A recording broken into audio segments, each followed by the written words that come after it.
Why have I been tagging and doing art for so long? I mean, the only thing I can really say off the top is that's all that I know.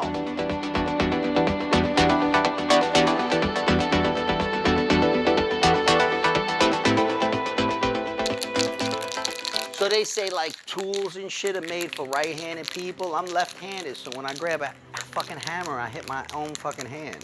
I do everything. I can paint with a paintbrush, a spray can, a charcoal.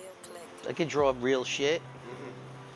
But to me, takes time. It's tedious and time consuming. So me, growing up, it was graffiti. Write your name on the wall and get the fuck out of there. So I just adapted the habit of quick. You did it all. When that shit came out, you did it all. You attempted to do it all. You started with breakdancing. I wasn't fucking breakdancer. So then you switch into like rapping or DJing. The graffiti thing is like the lowest one on the totem pole because everybody wrote their name and scribbled their name on a notebook.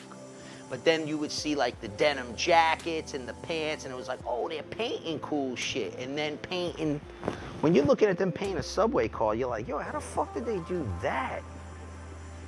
Like that was some big shit. If you look at that now, yo, what's the length of a subway car? The length and the height, and they were doing whole cars in one night, 2, 3 of them. And I would just be out on the block and it was like, yo, put my name up, put my name up, put my name up. Next thing you know, I'm the guy putting name up. Or in school, I need my pants painted, I need draw them on my book or whatever the fuck it was.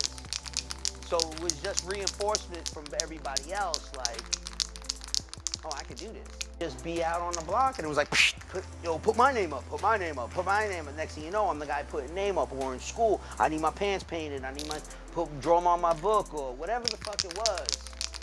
So it was just reinforcement from everybody else, like, oh, I could do this. Then again, I told you way back, though, you had to show your shit. And you had to, like, hold your own and show your shit. So when I was coming up doing graffiti, everybody did a name. And there was a couple of select people that had like a logo or an icon or an image, so to speak. Before it was like, oh, that's a logo. They had an image. And I saw that stood out to me more than another name scribbled on the wall. So when I was coming up with something, I was like, I wanted to come up with an image, icon, logo, so to speak, instead of a name. So that's my logo. How did it become a face? I couldn't even tell you, right? I don't know why I do them. It's kind of just the next step of the logo, right? Of my tag, bigger. And a lot of them, because obviously I got to cover a lot of space. I'm not going to do one big thing. But from developing this style and doing this, and then Instagram and people taking pictures, what I've come to realize is when people walk by, I get people that walk by and there's pictures of them on Instagram, they look cranky as shit. And I get pictures of people jumping in the air. I get pictures of ballerinas. I get pictures of people doing gymnastic looking poses. I get people walking their dog or just the dog in front of the thing. And I think what it is because there's so many different expressions and different faces that I think everybody can relate to one or two of the expressions at that given moment when they're walking by. Growing up, there was the book, Subway Art. I don't know if you ever seen it. Get it. Subway Art. It was the first book, photographs of graffiti on subway cars, whole cars. And that's like the Bible of this shit. And they had to pull out, and it was crazy. And contrary to belief that you would think it was blacks and Latinos, it was really a white boy thing in certain areas, let's say in different areas. And they were listening to heavy metal and Ozzy Osbourne and shit, getting drunk, smoking pot, spray painting trains. But then I guess in other areas, obviously, it was like blacks and Latinos. But at the time, even their old school dudes will tell you, yeah, it wasn't no rap shit. We were spraying on fucking trains before that shit anyway. It was just a thing. It was youth in the hood. What the fuck you want to do? Reckless fuck shit. Long Island, we stole cars in high school. Dumb shit like that. I guess if you're in the boroughs, you would paint the fucking subway cars.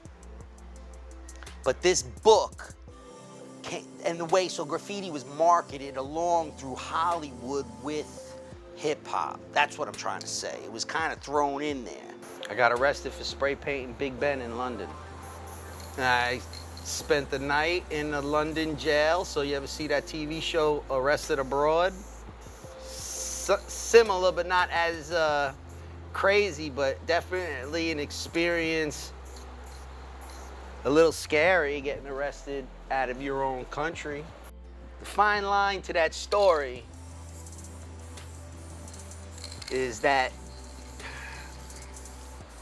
Banksy bailed me out. You know Banksy, right? And this is before he came to America and knew who he was. And what I come to find out is that Banksy and his PR staff bailed me out because they didn't want it to hit the papers that an American defaced a national monument when he was the guy. So it was like, how is the guy of our country? Because he was a guy there, but it didn't hit here yet. So it was like, no, but who the fuck did how do we know? They knew. And they went and said, oh, get him out, because if that story gets the paper, how is a foreigner gonna do that and not our famous guy? You know what I mean? But I found that out after the fact. So it was like, while I thought it was like, yo, good looking, it was like, nah, they were burying that. Because I used to do a face, I didn't have a name. I didn't write a name. So from like 88, for a year or so, a year and a half, I just made a logo. And as I would put it up more, the slang back then was fat. Yo, that's fat. And it was with a PH, right? So people would be like, yo, that's fat, that's a fat face. Yo, that face you do, that shit is fat. So that shit became like the fat face, quote unquote.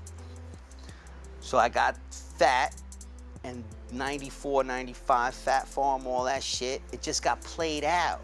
So I kind of stopped a year or two, whatever, and then it came back around, and you were like, yo, dudes are tagging again? And it's like, yo, you get the itch, and it's like, I'm back in, I'm all in. But you couldn't come back, I couldn't come back as fat. I said, oh wait, no, let me go to the F section of the dictionary, because fat was an F word that we changed to a PH.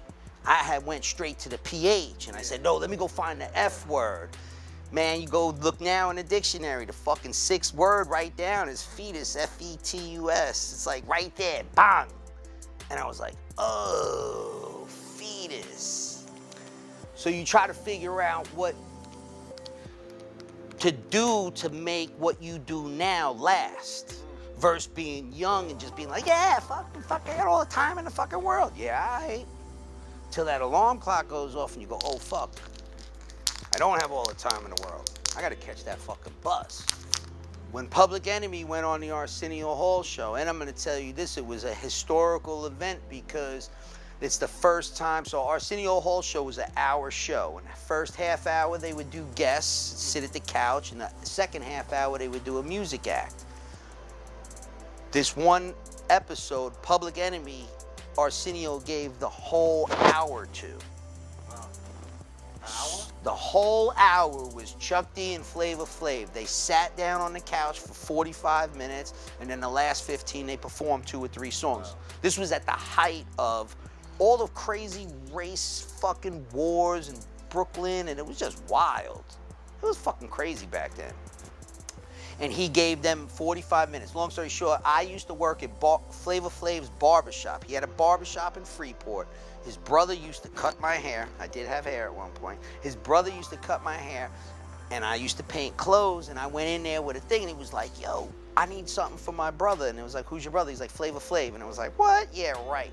Long story short, I painted fucking Flavor Flav. I used to custom paint his clocks. I used to custom paint Flavor Flav clocks, all sorts of fuck shit. Yeah, you got pictures? There was no cameras back then, B. That's how old this was. I made him a hooded sweatshirt. I had to ship it overnight to California. I had $1,000 worth of Swarovski crystals. It said fat on the hood. P-H upside down A-T. And when he put the hood up, it said fat going around his head. I painted a crazy cartoon character. It said Flavor Flav going down the sleeves. On the back, it had the big target, and it said, yeah, boy, and all that bullshit.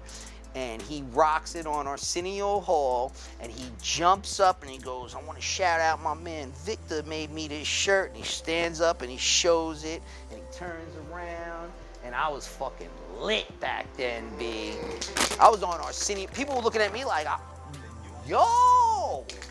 And he said, your government. He said, Victor. So if you knew me, you knew that was me. He didn't say fat. He didn't know me as fat. That was street bullshit. He knew me.